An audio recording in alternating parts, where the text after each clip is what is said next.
I played in front of res tournaments in front of probably 20 people at one time to like now playing in the Suns arena in front of 14,000. So just kind of looking back at that, just looking, it wasn't easy. Like any other journey, you're gonna have highs and lows. And for me, like my cultural heritage was a huge part of my journey. Welcome, everyone. This is Jermaine Jackson, sports producer here at Daybreak Star Radio, the only station indigenizing the airwaves. And today, I have the pleasure of speaking with a true example of heart and hustle on and off the basketball court, Jason Amador. He hails from Parker, Arizona, and currently plays guard for Grand Canyon University. His journey from res ball to D1 hoops is nothing short of inspiring. Jason, thank you for taking the time to join us. How are you doing today? So my name is Jason Amador. I'm a member of the Colorado River Indian Tribes, which is located in Parker, Arizona. I'm Navajo on my mom's side, and on my dad's side, I'm Mojave and Quechan. Played 4 years of college basketball at NAI level at USK in San Diego. And then this past season, I transferred to GCU, and now working towards my master's. So let's start at the beginning. When did your love for basketball like first take root, and what drew you to the game growing up in Parker, Arizona? Yeah, so growing up, I was more of a football player when I was younger. Okay. But going into when I was younger, I had a best friend, brother. His name was Damian Fisher, and he got me into basketball. And like any other, best friend, brother, you look up to them, want to spend time with them. So he actually got me into basketball. From there, we spent, our whole entire recesses. Our parents created a reservation team called the Arizona Outlaws, and we went to a lot of tournaments around our county, and we started playing, and our love for the game really grew then. But unfortunately, the day before sixth grade, him and his family were driving and ended up passing away in a car accident. So for me, that really kind of instilled me when I was younger.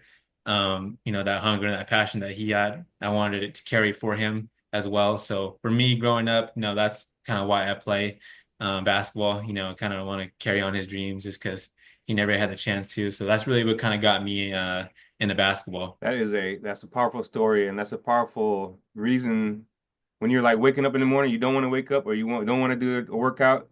You think of your why or think of your reason or think of him. So you've made the journey from like res ball tournaments to now you're playing D1 basketball at Grand Canyon University.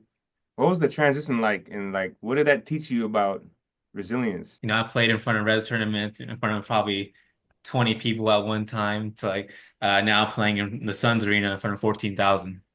So just kind of looking back at that, just looking, it wasn't easy. Like any other journey, you're gonna have highs and lows. And for me, like my cultural heritage was a huge part of my journey. My culture really taught, resilience, perseverance, and community. So like I always knew I wasn't playing for myself. I'm representing my people, my family, my culture. So for me, like that kind of taught me a lot of lessons, like going up into it, and made me want to work harder, stay grounded. So that's kind of how it helped me throughout my journey. And how has your cultural identity as a member of the Colorado River Indian tribes shaped your journey both on and off the court? We're taught, toughness, perseverance, community. Um, and so for me, a lot of resilience. Yep. And, that really helped carry me throughout my career, not in basketball, but also just in life in general. At the young age when I lost my best friend, my brother, that kind of really taught me things like, not to take life for granted. You never know uh, how tomorrow's going to go, the week after that. So for me, just kind of staying present, staying grounded, doing work day by day. And, it really helped me a lot, knowing I'm not playing for myself. No, I'm playing for my dad, my uncle, my grandma, my people back home, all the native youth running around. I'm playing for them. I'm kind of representing them at the highest level of basketball. Uh, and for me, like it helped shape my view as success. I don't view it as just personal achievements. I view it as a way of giving back and hopefully inspiring the youth. In your basketball career, like looking back, was there like a moment, either like a game, a certain play, or like a decision that stands out as like a turning point for you? Our senior year, I played in 2A. So that's really, it goes like 1A all the way up to 6A. So for me, coming from Parker, we were a super small town. We played in 2A. Uh, I remember our season. We beat three ranked teams in a row that we were supposed to lose, and we're having a tremendous season. We ended up winning conference that year, going to state for the first time in probably in a couple years, like maybe 10, 12 years. So it's a big time thing for us. But I remember a game before we played a school. I was some academy school, and I remember my dad came up to me and he told me, "Hey, I just got news that you were selected as a McDonald's All-American nominee." Uh, so I was one out of three players in the whole entire state of Arizona. The other was Nico Mannion, who went off to get drafted by the Golden State Warriors, and now he's playing overseas in Italy. And the other guy was Chol Marial, who wanted to go play Division One, and I think he's now going to go play professional. So for me, like in that moment, it didn't seem real. McDonald's All-American is the most prestigious high school game that there is.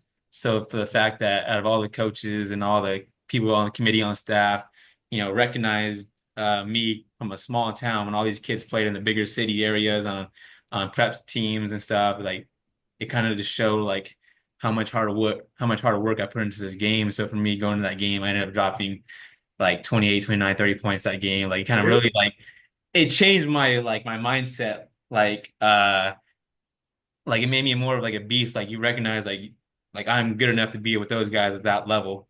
Um, Hmm. I may not have the same opportunities, because I live in a super small town away from Phoenix, away from Vegas, away from California. So that game really shaped my mind. It's like, oh, I can really do this. I can really go play college basketball and I can really go pursue my dreams of playing professional one day. So, who are some of the people or role models in your life that inspire you to keep going? And my dad, he was always straight up with me. He never sugarcoated anything, and he knew the goal, what I wanted, and he knew what it would take to achieve those goals. So for me, like he took me to all these AAU tournaments every weekend, all these practices, all these showcases, all these camps, literally anything he could, and he really gave up a lot of his time and his energy and his money, which he could have been, going on vacation, buying, a boat, whatever, a nice car. So he really kind of, gave everything up for me, What would you say your biggest strengths are on the court right now, and what parts of your game are you currently working on? make good decisions. Like I don't need four, five, six dribbles, to get by someone. I just need one or two. If I don't have it, I'm dishing it off, moving the ball around. And I think one of the biggest things that's always brought up today is, just being coachable, being able to run a set. Are you able to remember like a set of 20 plays and your coach calls one of those in a critical moment? Are you able to remember that play and, actually execute it? So being coachable, being able to be in the right spots on defense and the gaps, stuff like that, I would say is one of my strengths. And at this level, at a guard, at my height, you better be able to shoot that ball. Because if you Yeah. can't shoot that ball, I mean, at this level, it's kind of hard to really make your way up. So for me, being able to shoot the ball, and, just kind of having like a dog mentality. I didn't come from city. I came from a small reservation town. So for me, being gritty, having to be someone, you pick up 94 feet, you're the loudest on the court, you're being vocal, using your voice, just being a leader. So one of those are probably like my greatest strengths. For me, uh, some things I probably need to work on, is just, I would say, at this game, the pace is so much quicker. I played high school, I played NAI, and at the Division 1 level, at the level we play at, the games is super quick. And, for me, one of the biggest things I need to work on is improving my physicality. A lot of these guys we go against are like 6'8", 6'10", over 200 pounds, big, strong dudes that, in the weight room, So for me, just kind of improving my physicality, to be able to bang with them at the highest level. From dealing with your former school closing to staying ready as a walk-on, what has been one of your toughest challenges so far? And how do you keep pushing through? Going to a school, the University of St. Catherine, coming out of high school, I didn't have no offers. Nothing, with all the accolades I got, player of the year, region player of the year, first team all conference, second team all state, at all those accolades, and I didn't get one offer from no JUCO, no nothing. So for me, I was fortunate enough to get picked up on a team last second at the USK under head coach Kevin Williamson. And going there, it was a super, super small school. Like I'm talking less than 200 kids. Like my high school was Oh, bigger than really? that.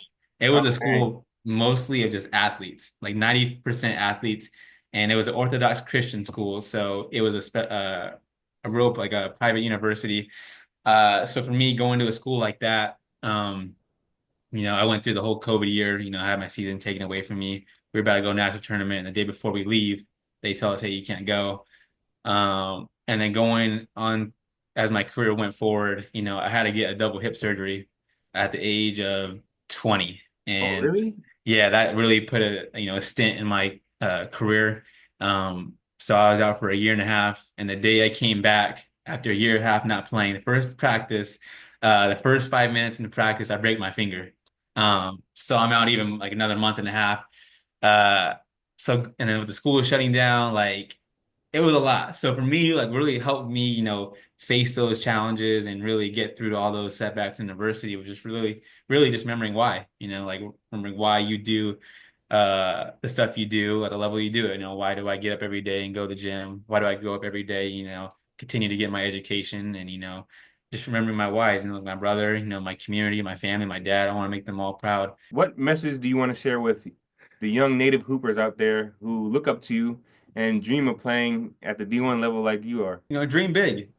For me, growing up, I wanted to play Division One. I wanted to play a professional, and it's always good to have those dreams and just remember to work hard and you never give up and just know like God has a plan for each and every single one of us. Like one of the biggest things I struggled with was comparing myself to others. Like if I saw a kid the same age as me doing it, like dunking the ball at my age and getting looks, I'm like, dang, why can't I be like that? Like me, I'm not as good as him. Like that comparison stuff, like just kind of get rid of it and just kind of focus in your own lane that, your life is different than the person next to you and the person left of you. Like your journey is going to be different. You're gonna go through different experiences. You're gonna experience different highs, different lows.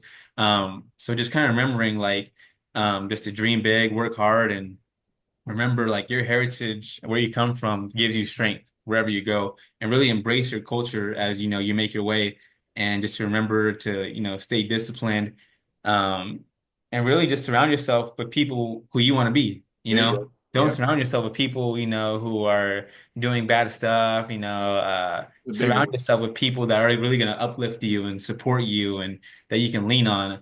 Um, really have a good support system going into it, and just remember your success isn't just for you. It's for your family. It's for your community. And one of the biggest advice I give to kids that really want to go far is learn how to communicate, learn how to make relationships. Relationships will take you a long way. I didn't have like when I was growing up, I didn't know anyone in the college basketball world. But now I've made so much connections with NBA like GMs, owners, NBA players, Division One athletes, NBA coaches. Like it's insane. Like have those connections because relationships will take you like someone will like look at you like, hey, like I remember Jason, he shook my hand, we talked one day. I like him, let's bring him on. Like he's a good kid. Like it will literally take you places. So I always tell kids, man, learn how to communicate, learn how to make friends, learn how to build relationships, and just remember to really apply yourself. Anything is possible. Dream big, and remember it's not going to be easy. So stay disciplined and work hard. You got a dream, man, chase it. Like, don't let anybody tell you you can't do it or that, it ain't gonna work out. If you really feel in your heart that God called you to do something, or you feel like that you believe you can do something, I'd say just go after it with all you got.